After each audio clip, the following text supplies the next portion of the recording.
Hey, have you heard about Anchor? You probably haven't heard about Anchor yet, so let me tell you about it. Anchor is the easiest way to make a podcast. You probably hear other people talk about how they make podcasts. If they say it's easy, they're crazy. All of their methods are really hard and complicated, but Anchor, super simple. First off, it's free.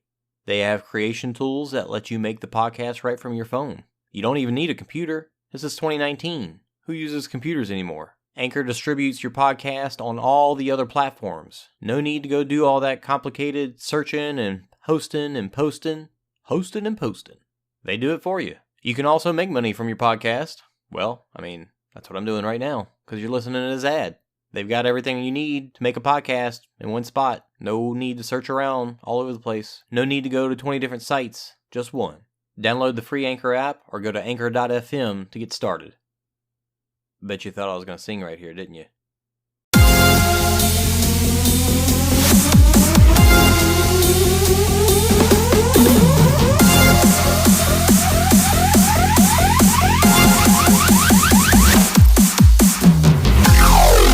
Are you looking for the hottest news out of the obstacle racing scene? Want to stay up to date on the freshest info, the latest podiums, and hear interviews with the who's who in OCR? Well, you've come to the wrong place. Well, some of that you'll find here. But we're not the media. This is not ORM, OCM, OCRM, ORCM. This is OCR Talk.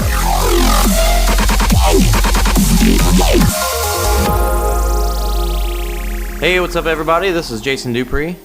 And I'm Anna Landry.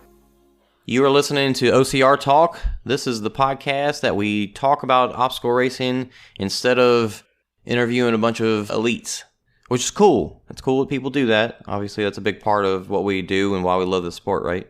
Exactly. But But yeah, we like talking about it just as much as we like hearing about it, too. So for anybody that's just now getting into listening to us or have been catching up on the previous episodes, thanks so much for listening. It's awesome that you're joining us, but we're excited to just talk about what's going on lately. It's been about a week and a half, maybe 2 weeks since we last recorded, so we're just, what's been going on the past couple weeks? Anna, how's it been going? What have you been up to the last couple weekends? well, I did another WOA race, the Siege, out at Port Hudson, and it was a 12-mile trail race. So that was interesting because the course was marked the night before, but then some bad weather came through, and I think some of the flags on the course got washed away or lost. Oh, man. So pretty much everybody, but I think one or two runners got lost on the course. So did you? Oh, yeah, multiple times. And actually, I ran the first 6 miles with Walker Higgins' niece, Lily, which she's like an 11-year-old trail beast. Oh, wow. I was running with her for 6 miles, and I'm like, don't let me slow you down. It must run in the family or something. But then, yeah, the next loop, I was on my own, and I'm like, yeah, I'm going to get lost. And wow. I did. I did, but then, it was kind of an adventure. I just kind of enjoyed it, and I'm pretty sure if y'all saw my video on the OCR Talk Instagram, I was just kind of playing around at that point and just enjoying the scenery. Nice. That was the weekend before last? Yes, that was the weekend before last. Yeah, I think I just stayed home and watched all the Tough Mudder live footage, which was much better. We'll talk about that in a little bit, but it's much better than it was the previous weekend. Mm-hmm. What about this past weekend? What'd you do? This past weekend, I had to be on call for my job, so not a lot going on there. Okay. But I got some training runs in, so that's good. It was something. So there were a lot of races going on this past weekend. I, as well, didn't get to make any races, but I actually went and did some good training myself, and I actually want to talk about that as it's on topic in just a moment. But on Saturday, we went to the Kids Obstacle Challenge. It's a standalone series that's just for kids. So before we talked about the Young Lions Conquer Youth, the race that the David Main Prize and Conquer the Gauntlet's putting on. So we talked about that, and they actually had, we actually went and got to do this kids race, and it was pretty cool. They had some pretty good obstacles. I posted some on our Instagram page, and it was a cold day. for how it's been lately. It was a little bit colder than we expected, and the wind was picking up pretty good. So we bundled the kids up and took off, and my daughter, Layla, first time that we had to go through water, it was a pit that they just had, like inflated sides, and there was water in it, and there was balls from like a regular old ball pit in there, like from McDonald's or something. And so you'll kind of walk through that, but then your shoes are soaked, and we know what it's like. We kind of get used to it running obstacle races, but for kids, there were definitely some kids out there crying and complaining. I told Layla, I said, just keep running, just keep moving, your feet will warm right back up, and she did fantastic. That's awesome. She didn't complain. She enjoyed the trails. It was at the same place where Terrain Race Dallas was, or Terrain Race Fort Worth, that is. And they utilized it well. It was 1.5 miles, which is definitely longer than you get at most of those kids' races at other OCR races. Yeah, it's so cool. There was one that was particularly challenging, I think, for kids. It was a rope swing over water, and now the water was maybe a foot and a half deep. But since it was so cold, you didn't want to fall in there, and it was a good little distance. I mean, I swung over it myself, and that was a cool thing about this race, too, is getting to do it with the kids. So instead of just helping them get over the walls, we were going over the walls together. That's cool. I got Layla to do all the other obstacles except for the rope swing, and I didn't want to risk her falling in the water and getting soaked. So I swung over it, and then she walked around it, and then we watched the next girls that came through, and poor girl, she swung low, and her butt dragged the water, and then she made it all the way across. And then, you know how it is when you're on a rope swing, and you get to the end, but then the rope kind of pulls you back, and she didn't let go. And yeah, so she went back in, and ended up sitting down in the water. Oh. I bet that water was cold. There was a little bit of mud at the end. It was a slide that went into mud, and the slide was real slow. So it was a very controlled descent getting down into the mud. I like that. I like when kids' races aren't just all about the mud, just getting messy, but like it's an actual obstacle course race, Yeah. I felt like they had a good mix of mud and real obstacles that challenged the kids. And I think for their competitive heat, they actually gave away like some Razor scooters or something, or maybe That's some cool. skateboards. They had a or something competitive cool. heat. That's so funny. Yeah, it was really awesome.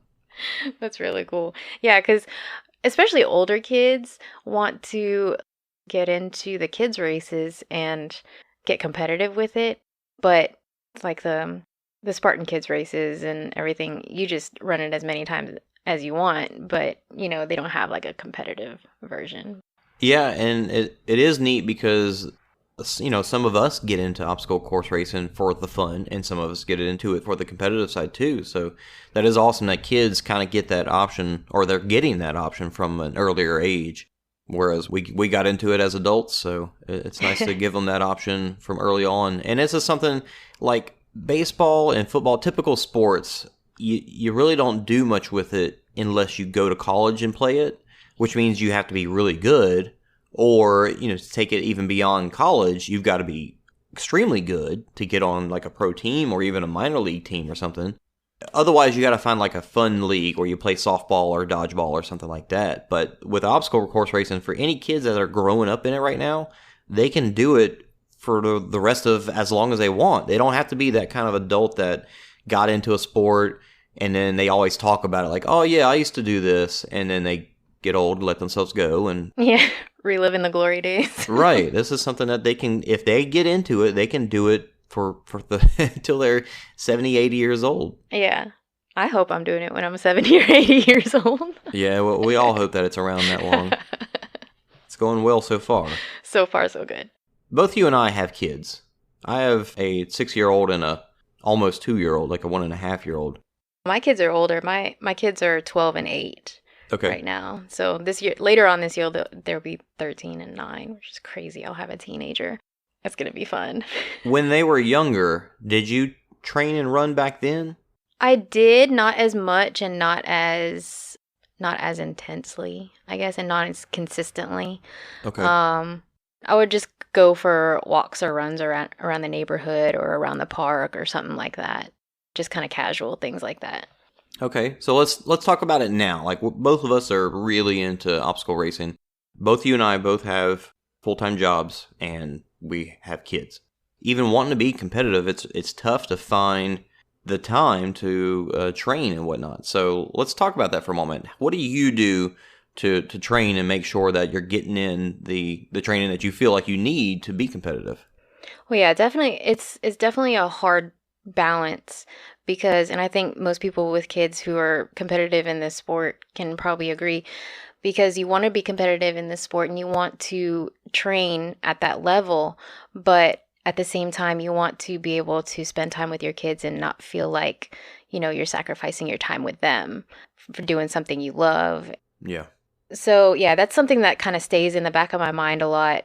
If I'm training a lot one week or something like that, I'll try and get my kids involved a lot of the times. They watch me. They can jump in whenever they feel like it. On a typical day, I'll get up before work and I'll go for a run and come back and they're already getting ready for school and, eating breakfast and everything like that. And So you then do the early morning runs. yes, I do the Okay. early morning runs. And then sometimes I'll do like some strength training in the afternoon or in the evening whenever I get home from work. I haven't been as consistent with that as I'd like to be, but now that it's kind of getting a little bit closer on in the year and the season's kind of creeping up on me, I'm trying to get back on the ball with that. That's pretty much a typical day for me as far as trying to incorporate training into my day, but at the same time, like be able to spend time with my kids. And they watch me. They see me doing workouts like in our living room or in our backyard, or sometimes they've come to a couple training weekends out in Baton Rouge with the battle group. Nice. Yeah, everything's very family oriented. So, I mean, they can jump in whenever they want. And they have, and they loved it. But, I don't try and push it on them, but I try and make it enjoyable whenever they do want to jump in. Cool. And I definitely know that the balance of it that you're talking about is the most important thing. Like, it's great that we get so excited about OCR, but even people that don't have kids, when they talk about, they go from doing one race to 3 races to like 20 races, and then they get burnt out. So even without kids, balance is extremely important. So with kids, particularly, this is your family that you're talking about and the kids that you're raising. So it's even more important to make sure that we do have that balance.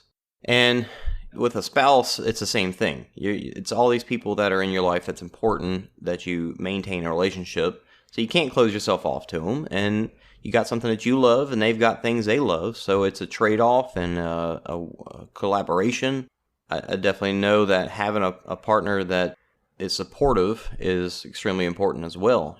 Having somebody to say, hey, if you watch kids while I go run this weekend or at this time during the day, then you can go do your exercise or whatever their thing might be later on in the day, and trading off that way. And then, of course, making the time to do stuff as a whole, even if it's just going to the park and walking around or something. Even that's good exercise, good for everybody. But myself, I definitely don't have that get up early every day and run mentality. I know that works for somebody. It's awesome that it works for you. After work is really tough for me too. Like when I get home, I've tried and I cannot stay consistent with it. Where I found my consistency is at lunch. So when I go to work, I pack my bag, and some days I go to the gym and some days I go for a run. Typically makes me pretty sweaty for the rest of the day, but that's what works. It limits the number of miles I can get in a day, but it's what I've got to work with, and it works for me well. It's helped me to keep being consistently getting better over the years. So I've been enjoying it and don't see any reason to. I'm not going pro. I know that's not going to happen, so I don't need to quit my job and work out all day long. If only, right? That's the dream. But yeah, where's our sponsors for this podcast? Exactly. Right? Yeah, I think what you said about consistency, you just have to find what works for you, like whatever Right. your schedule may be. Whenever I worked night shift, it was a completely different thing. I would actually, after work, whenever I was working night shift, I was getting off at 7 in the morning. So I would come home, bring my kids to school, and then go work out before I ever even went to bed. And then I would sleep the rest of the day until I had to go back to work later on that night. So, I mean, it's just finding what works for you in your schedule.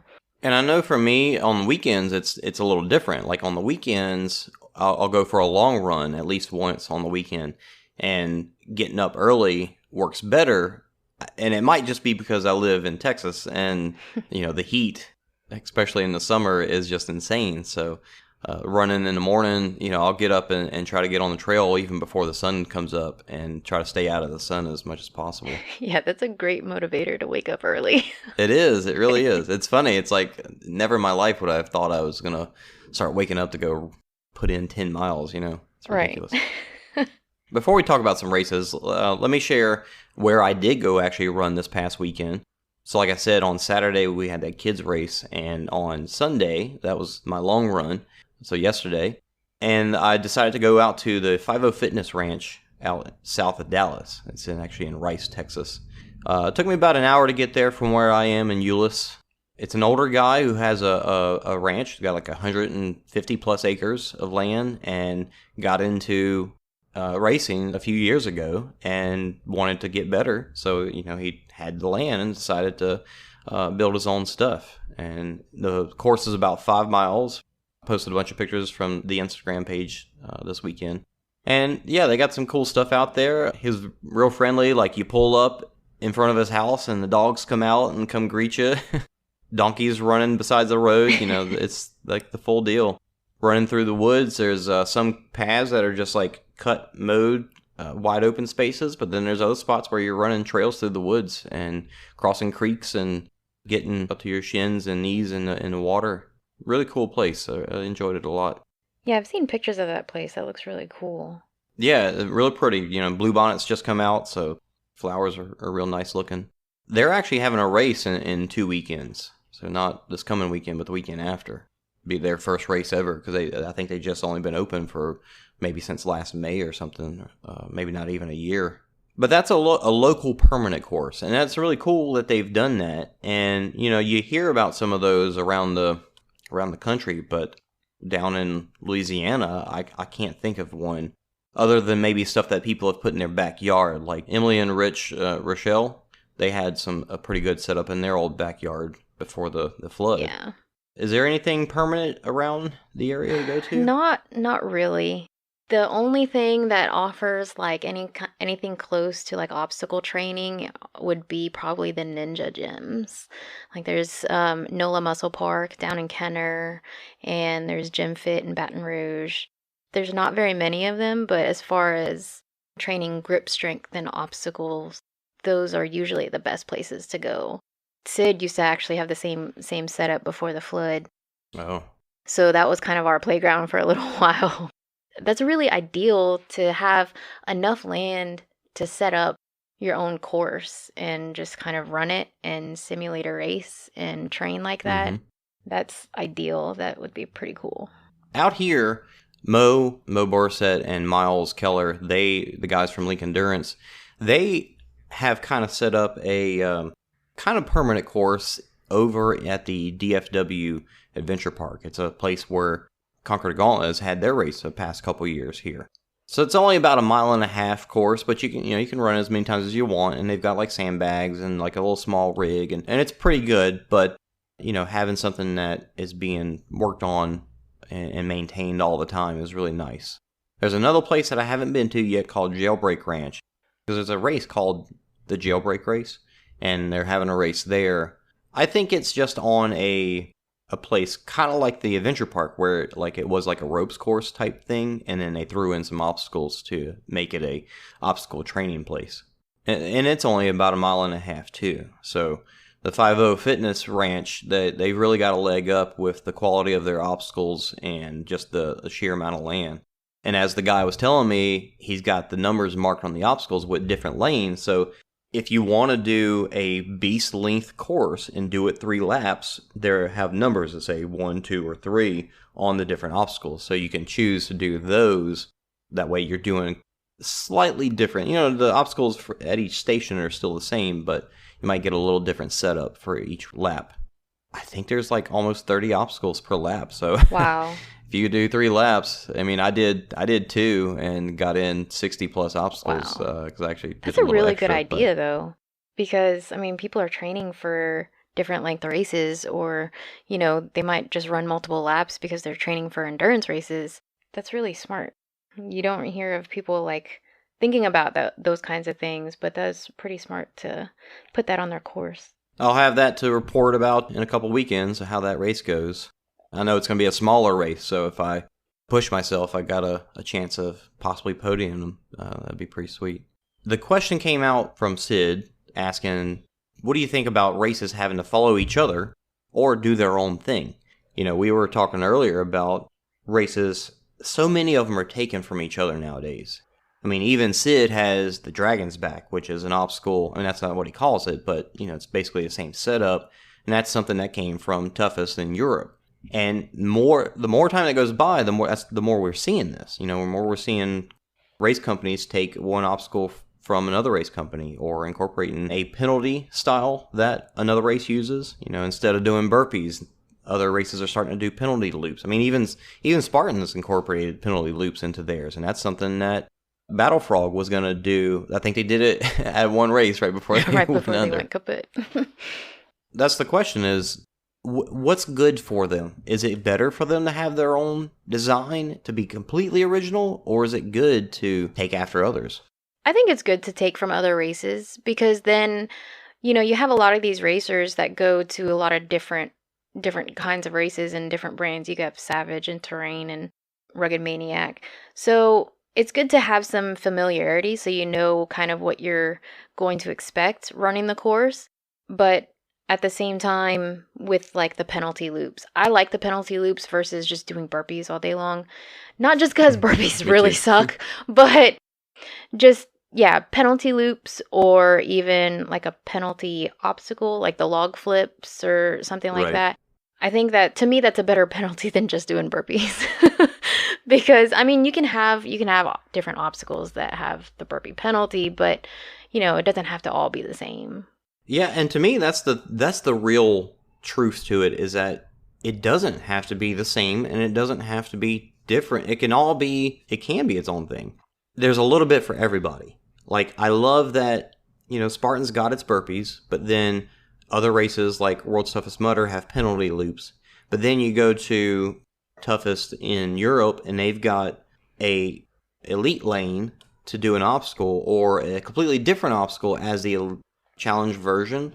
And if you fail that, then you have to do a penalty. But if you do the regular version of the obstacle, then you just have to do an extra obstacle after. There's just so many different ways you can do it, and having those options available as far as races go, that's what I like. I like seeing different races just being different. And just picking one thing that kind of lets them stand out in this sport whenever there's so many races to choose from. Your mind kind of goes back to, oh, I remember doing this at this race, and it was different from all these other races that I've been to this year, so I want to go to that one again next year. Or if a race is even constantly changing their obstacles, or putting new spins on them, like how Funky Monkey turned into Funky Monkey the Revolution, and Wheel World turned into Wheel World with the rope going across at the end. Things like that, I think, keep the racers coming to your race. It does make it fun to me. Doing this exact same thing over and over isn't as fun. I know innovation is a big, like, that topic always comes up, and it seems like whenever people start talking about obstacle racing. And to me, it's just, I do love the innovation. I love how it changes. I love, trying, it's a constant challenge or goal. Let me try this new distance or this new obstacle, or having something to shoot for and something else to try, something new to try. Yeah, I can see why people would want obstacles standardized, because you kind of want everything the same across the board, and having all the athletes try and compete on the same level. But at the same time, I'm kind of under the same mindset that this is obstacle course racing. This is adapting to the unexpected. That was pretty much what drew most of us in whenever we did our first obstacle course race. Yeah, that is something that always comes up, is that's what That's why we fell in love with it in the first place. Yeah. And, there's people that want it to become an Olympic sport, so that's why they want the standardized format. That's fine for those races because you can still push yourself at those races and try and continually improve. But at the same time, you have different races that are coming out with new obstacles or harder obstacles or more challenging things that are constantly trying to get you to push your limits. Now let's take it back to kind of comparing to other sports. People will watch football till the ends of the earth, probably, but people don't play football till the ends of the earth. Like people will get out with their kids and play, but you talk about like serious athletes and people that do it for fun even. You're not going out every weekend through your 60s and playing football. It's just not going to happen. And I think that's where obstacle racing stands out, that it has that longevity because of the reason why we all fell in love with it. The TV aspect of it and the spectator part of it, if that gets standardized, okay, that makes sense. It's easier to film, it's easier to coordinate and judge and all that. But for the people that right now are bringing in the money, which is the participants, I think the innovation is important. Once it gets more into the broadcast side of things and the sponsorship side of things, and that's where the main amount of money is coming from, okay, go ahead and standardize it and do what you got to do to bring in that money. Yeah, and I think once people get used to, what a race has to offer, if they don't change it, then they're like, well, I already did this race last year, so I think I'm going to go find a different race. That does happen. Yeah, it does happen a lot. If you've run a sprint last year, you're probably going to run the same type of sprint. The course will be different, of course, but you're probably going to run into the same kinds of obstacles in a different city, just with different scenery. It's kind of a toss-up. Now, talking about races that innovate, I think Battle OCR is one that we have seen over the past couple of years some great innovations from. So we've talked about Sid a lot. He's, a friend that we know through, I met him because of racing, right? Is that how you met him? I met him going to a workout. I think it was for one of those Spartan Revolution workouts. Yeah, so Sid Morris, the past 2 years have put on, like the first year he put on just one race, I believe. In Baton Rouge. Yeah, and then this past year he did 3. We've talked about the obstacle density in these races before. Really cool setups of different obstacles combined together. So this guy is constantly innovating what he's doing. He's come back kind of focusing on one race this year to maybe try something new. So we'll see what's coming out of it. But I know he's got a lot of ideas. And when is that race coming up? It's July 21st. July 21st. And it's going to be in St. Francisville, which is, for those that don't know, is just hour north of Baton Rouge. Yeah, if maybe? that. Basically the same area where they held Warrior Dash whenever it was in Louisiana. Oh, God. Speaking of which. Yeah, that's the place where the that dome-shaped obstacle fell over. Yes. Oh, man. And yeah, I remember That's running a whole through. topic in itself. I know. I remember we ran through it. We ran through twice, and the first time I went through that during the competitive wave, I was like, "This thing isn't gonna last." So yeah, that's a whole nother topic. I guess there hasn't been much about that in the news, so we'll just leave that where it is for the moment. But yeah, Sid's races are very obstacle heavy. There is running involved. There's a running joke in the group how he always says it's 3-ish miles, 3-ish being anywhere from 3 to 10 miles. Yeah, no. It's more like 3-ish being anywhere from 4.5 to 7. Right. Like, there is no 3 in there anywhere. No. There's no 3 in there anywhere. But there is a lot of obstacles. Whether it's just like cargo nets or rigs, it's pretty obstacle heavy for people that like those types of races. There is some running involved, not too much, but yeah, it's going to be definitely taxing on the grip strength. Yeah, I know people compare, people talk about Conquer the Gauntlet and say that it's one of the harder obstacle course as far as upper body and grip strength goes. One of the more challenging ones for sure. I think that Battle Race is comparable. The only thing that Battle Race doesn't have is a pegboard, and a pegboard in its own right is very, very challenging. So that's the only reason why I would say that maybe it's not as hard as Conquer the Gauntlet. But when you take into account the ridiculously long bucket carries that he does, and some of the other heavy carries mixed in with some of the very challenging rigs that he has, I think it might be one of the harder ones. Like, I wouldn't say Battle Frog hard, but pretty darn close. Yeah, I'd have to agree. And that's the thing about his races is he's always going to be trying to challenge you because he knows you can do it if you try hard enough. Or, if you can't do it the first time, you go back and train and then you come back and you do it. Yeah. But yeah, his rigs are insanely hard. I don't think I've gotten the multi-rig at any of the battle races, actually. I think I made it halfway through last year, but then since I was running multiple laps, I was like, I can't blow out my grip strength on the first lap, so I just took the penalty loop. So, I mean, you try every single time, but it was pretty hard. It was pretty rough.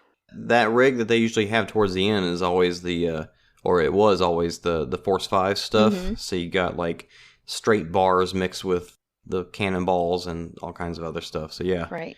And that last race in Baton Rouge, those are hanging from a chain instead of being, rigid. Mm-hmm. So that made it even more challenging. Yeah, because every time you pulled down on a hold, it would sink down with the chain. Yep. So I mean, it was a pretty short chain though too, and yeah, it was pretty difficult. And those stupid nunchucks, I hate those nunchucks. Daniel has some that we train with, but I still hate them. Yeah. Jeez, yeah, they're tough.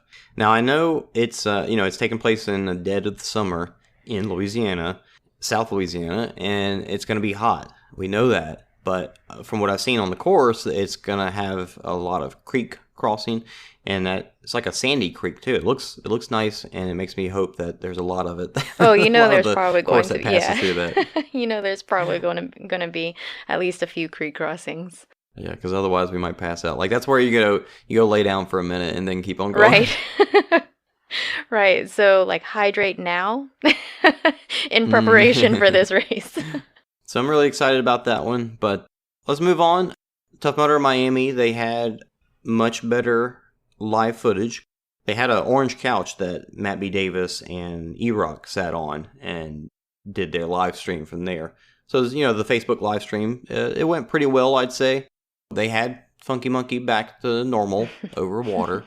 They did it all weekend, which was cool. They did Saturday and live streamed the Tougher, and then just talked and showed the regular people coming through for a while. And then the next day, they did Tough Mudder X. And man, I don't know if you got to watch any of that, but E-Rock was losing his mind whenever... Especially when the girls were going, because the girls just had a really close race between Corinna and this newer girl, Sarah. But the top 4 girls were pretty darn close, and they were going nuts. Have you listened to some of the latest Obstacle Racing Media podcast? I have on a few of my runs. Did you hear Matt B. Davis? He made some jokes about himself and the way he was responding to Corinna running down the trail. I didn't hear that. No, I must have missed that part. It was funny because he played over and over. Actually, he did it on a CBS video. He did it over and over where she was running down the trail and he was like, look at Corinna. She's just amazing. Look at like he was so excited and so amped, but like he couldn't find the words. Yeah. Well, he said he gave away his crush on Corinna. Oh. I mean, the girl's a beast. That was pretty comical, though. But yeah, Hunter and Corinna both took it away again. I'd say the girls' race was a little closer than the guys' race, but they're working hard. That's what they're planning on, is to take that championship again this year. Yeah, Hunter is definitely a force to be reckoned with in TMX, I think. Yeah, and I'm sure you heard that he announced, I haven't seen it anywhere else, but he announced that Broken Skull Challenge just got canceled. I did hear about that. And he was like, oh yeah, breaking news. Yeah. Broken Skull is canceled. So he won't be on that show anymore. So, I mean, he has more time to focus on training for this. Yeah, but that's changed his focus on what he's doing. Absolutely. So obviously TMX is similar, but still different. But, his focus has changed.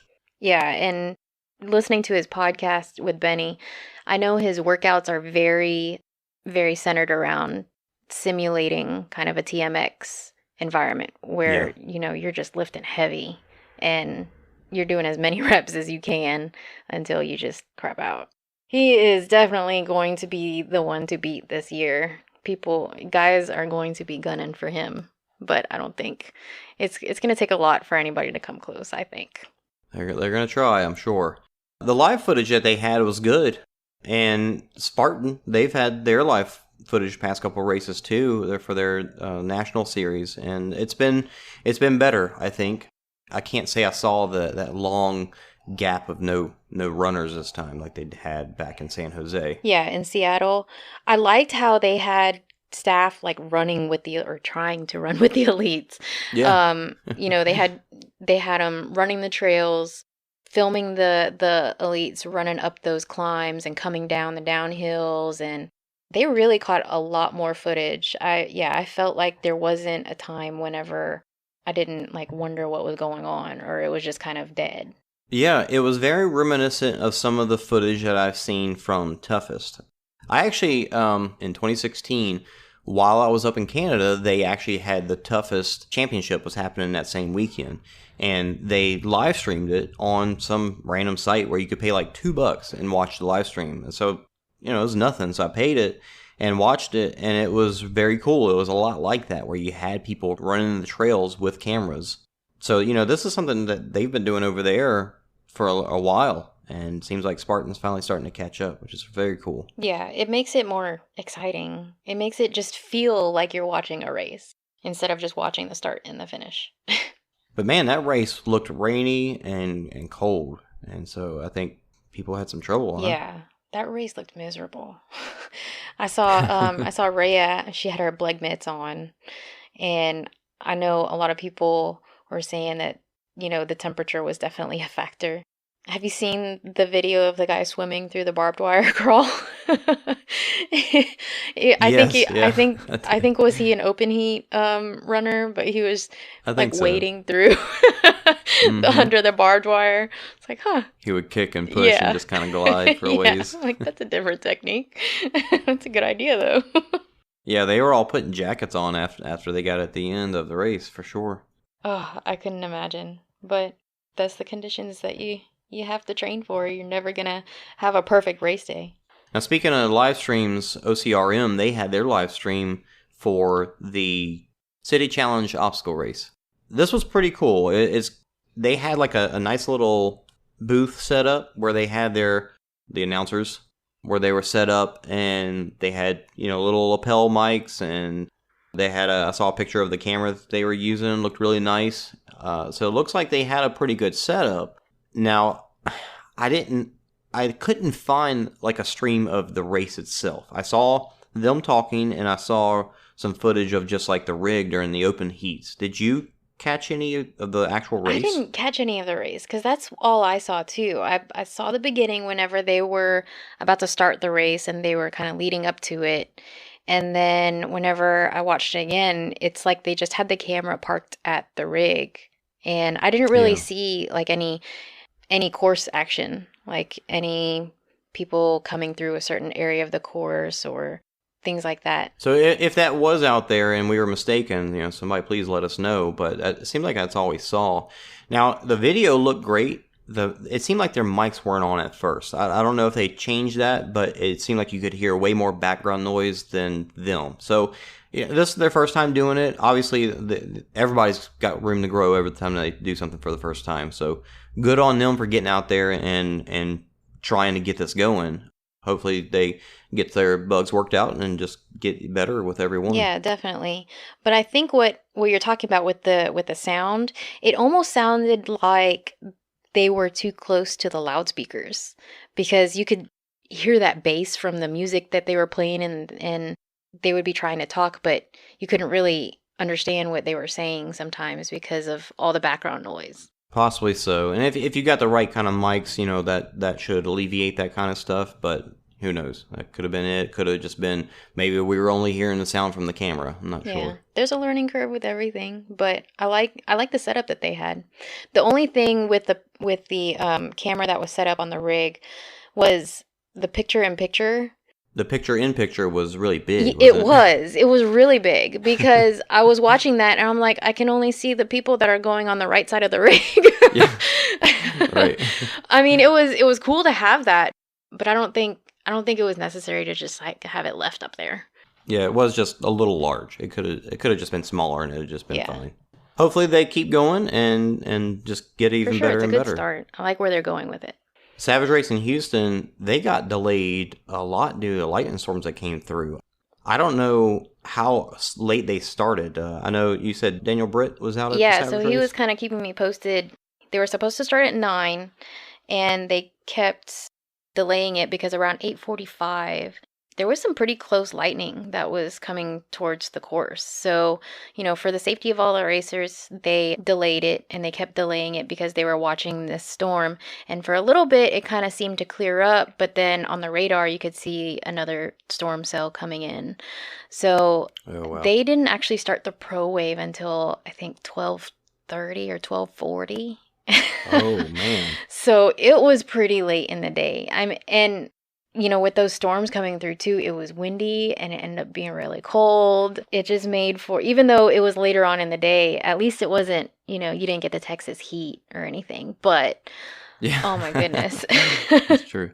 Well, good on everybody that had patience and stayed around and waited for it. That's because obviously, when it's a safety concern, you can't get upset about that. That's just the way it is. The fact that they held on and still put it on. For sure. That's and they were fantastic. giving away free deferrals because normally to defer a race, I think there's a $30 charge to defer your race, but they were giving out free deferrals for people who couldn't stand around and wait. They had other obligations. Well, that's really cool. Yeah. So that was really cool of them to offer that to the racers. Good job, Savage. Yeah, getting stuck on a course whenever a storm is coming through is no fun. Not just the rain, but I mean, these obstacles are set up on metal scaffolding, and I mean, weather's just so unpredictable. I remember Austin last year, we got pulled off the course, or people were getting pulled off the course because a hailstorm was coming through and there was lightning, and all this. Yeah, they were stopping people and saying, you can either wait here or you can just go ahead and go to the finish or pass us because up. I remember I was just coming up on the spear throw and they were starting to pull people off course. And there was this staff member who was yelling, "Don't touch that spear!" So yeah, they were diverting everybody to just run around the obstacles. So last topic I want to talk about is something very cool. Have you heard of PerformElite yet? I saw it. I saw your post about it on Facebook, and I kind of dug into it a little bit. I've never taken a pre-workout before. I've kind of been the type that's thought, if my body is not capable of it, then I don't need to use it. I kind of stuck to that mentality, but also partly just because of the way some of the pre-workouts that are out there, I hear people talk about them. It's like they give me the jitters, or it just gives me an insane amount of energy, and I, crash after. And it's like a lot of bad stuff. And after hearing some podcast about that kind of stuff, it actually, I think, validated a lot of the concerns I had with that kind of stuff. They may be putting stuff into these things that isn't necessarily all that good for you, or they say it's good stuff, but they only put a little bit in it, and it's really not doing you any good, even though they say it is. So I've been very hesitant. We'll say that. I've been hesitant to take anything, really, to enhance my performance. I've tried, Beat Elite, and can't say I really noticed anything, but after I saw Rhea Coble talk about PerformElite, that's what got me to give it a shot. And she said that she used to feel sluggish in the first couple of miles when she'd go on long runs, and I've kind of felt that before, too. How people a lot of time will say, it takes me a few miles to get warmed up. And she's an ultra runner. She comes from an ultra running background. She started taking this and mentioned that it's for endurance racing. And so it's like, okay, well, that's the part of obstacle racing I like, the longer stuff. So let me look into it. And then right after she had mentioned that on ORM, the Link Endurance guys had the owner of PerformElite, which is actually the company name is EnduroElite.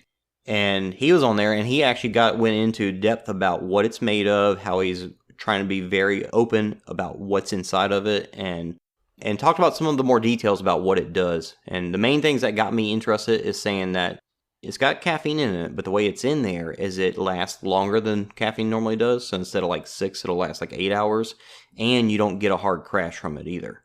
So that interested me quite a bit. So I tried it, and my experience with it has been really good. The funny thing for me is not only do I feel good while I'm running, that's part of it. I wouldn't say like I feel like super natural or anything, but I feel good. But the biggest thing for me that I've noticed is that normally I've always said that I've got like a mild narcolepsy. Like after about 4 hours of being awake, I get a hard, like I'm going to almost fall asleep. And so I tend to take a nap at work. If I get tired and I'm sitting there trying to fight through it, it doesn't do me any good because I'm not being productive. So I'll just stop, lean my head back, take like, 10, 15 minute nap. And once I get through that, then I'm fine. And that's where this stuff has changed. Like that's what the biggest things that I notice is that I'll go work out at lunch. Like I said, I'll take it, 30 minutes to an hour before. I'll go run, go lift or whatever, and then come back. And then my afternoon, I'd say 9 times out of 10, I'm awake and alert for the rest of the afternoon, well into going home and playing with the kids and all that, instead of being the opposite, 9 times out of 10, having to take a nap. Yeah, or getting home and being completely wiped. Exactly. So that's where it's really made a difference for me, is that long-lasting effect of being awake and alert and like ready to go. And I don't feel jittery either. It's not like taking a couple of shots of 5-hour energy or something like that, or drinking Red Bull or something, because that stuff does make me jittery for sure. So I gotta say, it's been working for me, and I just bought my second can of it, and I'm gonna keep trying until I feel like it's not doing anything for me anymore. But for right now, I like it.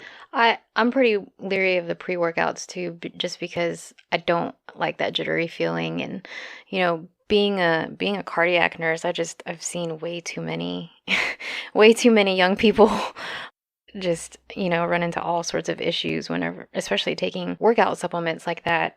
And I know the Beat Elite, I used to use the Beat Elite as well for my endurance stuff, strictly for my endurance stuff. I know some people take it, before their workouts pretty much every day or 3 times a week or whatever it may be.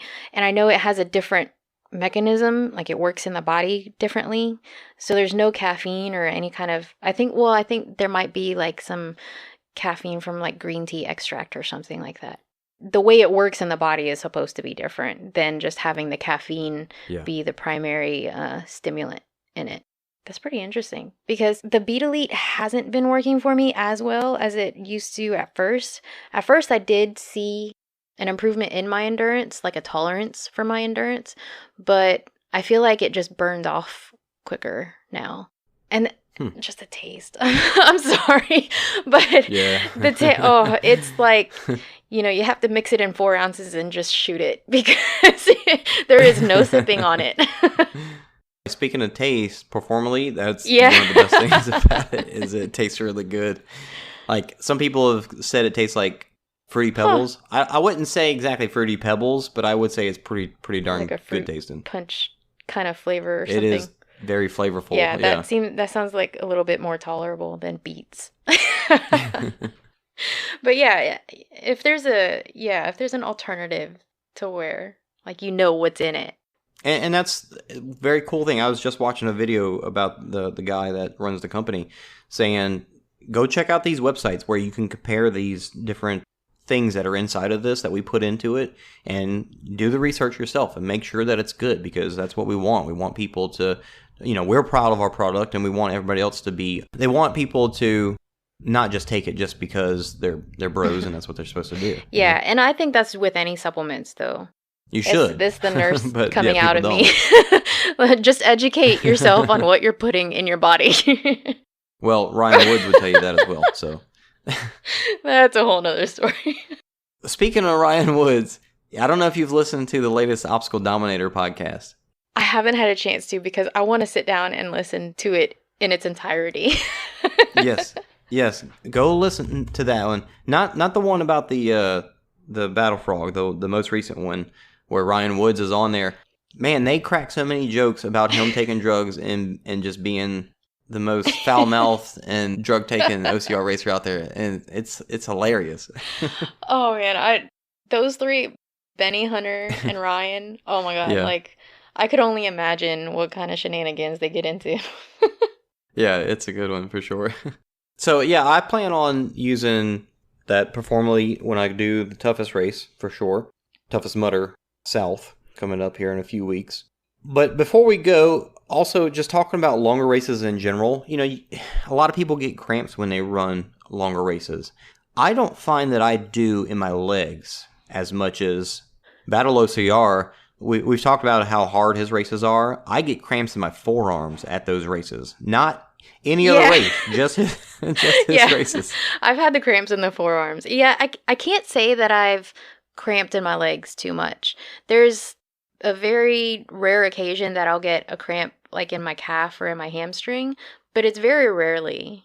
But some people get them bad. And that was one of the questions that Chris Cusack had asked us before is, what do you do to help prevent that? And honestly, I'm a heavy salt eater. I like in my food, I mean, I'm from South Louisiana. I love the heavy salt Flavor. and just, I need flavor. Yeah, I need lots of flavor. And salt is a good flavor that I like, and so I'll eat a lot of it. So I always I don't know for sure, but I always kind of contributed to why I don't get cramps so bad, because I intake a lot of salt. And when you're running a lot, it's good for you. You might have something better to say about it as a nurse, but to me, and the research that I've done is that when you are putting in that much miles and that much work, that salt is actually working for you instead of against you. Yeah, all day long I preach watching sodium intake and the heart healthy diet and sodium restrictions and everything. But these are people that are not athletes. So, you're out there running and you're out there working and you're sweating and you're losing salt and other electrolytes and, salt and potassium and magnesium, and all that is important. And the more you're depleted, the more taxed your muscles are going to be, and all that lactic acid is going to build up, and it's just going to take a toll on your body. So it's really, really important not only to hydrate on a regular basis, but hydrate with electrolyte replacement too, and have that in the back of your mind, because you can only take in so much water until the water dilutes all your electrolytes. And you're already getting rid of a lot of electrolytes whenever you sweat. So, if you take in too much water, it's not going to really do anything. So you have to replace all that. Yeah, some people like to shoot pickle juice or take salt tablets. Some people like to use things like Tailwind. It's supposed to be really good for that. Taking tabs, putting a tab in your water pack. All kinds of different ways to do it. But to me, that seems like the answer is just make sure you're getting that salt and that the electrolytes into your body. Yeah, I've seen people do salt packets, bring salt packets with them, the mustard packets, and any kind of sodium intake is going to help.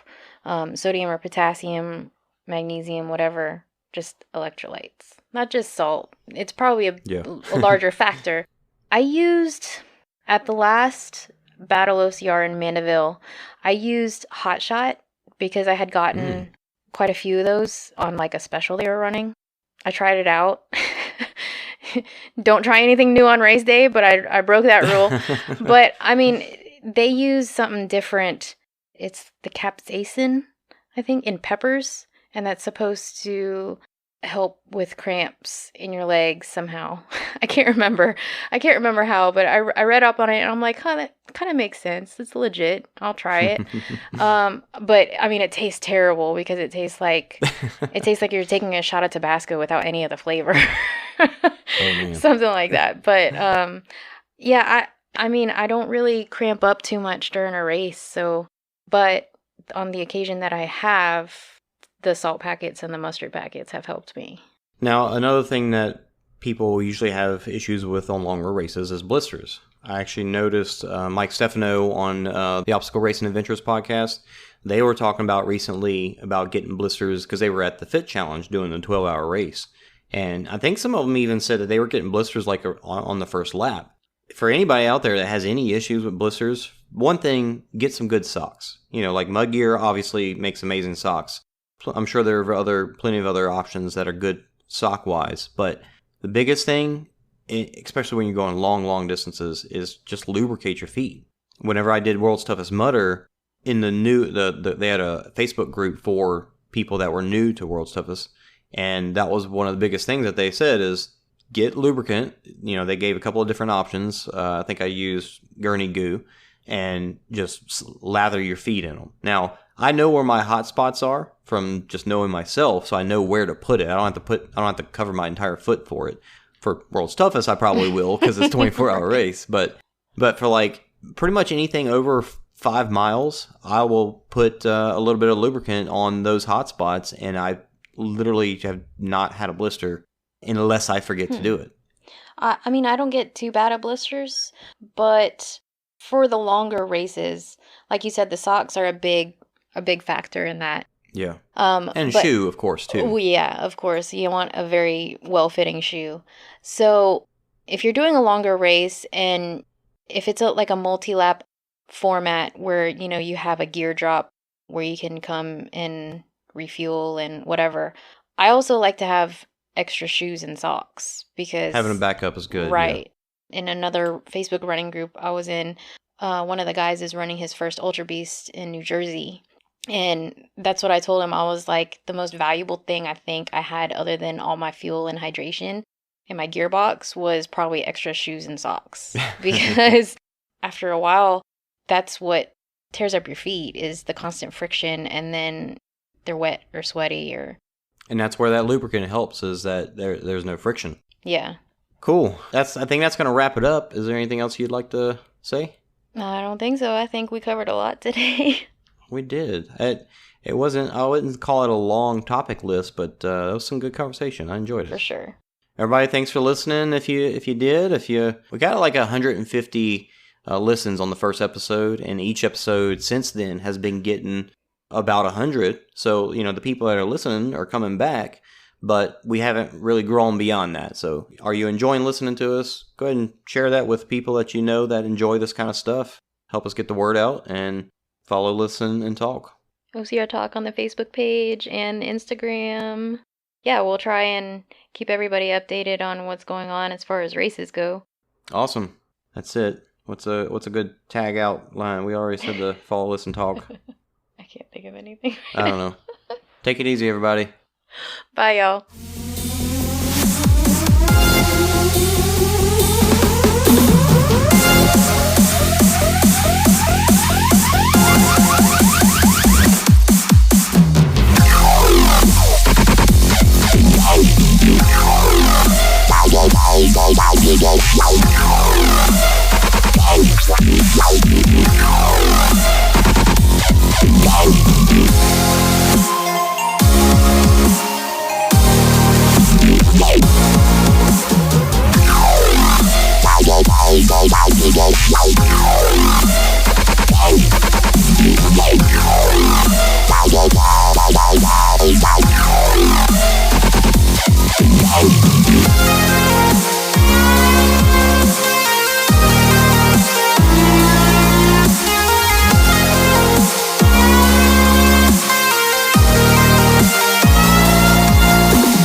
Declan, you want to say hello? No.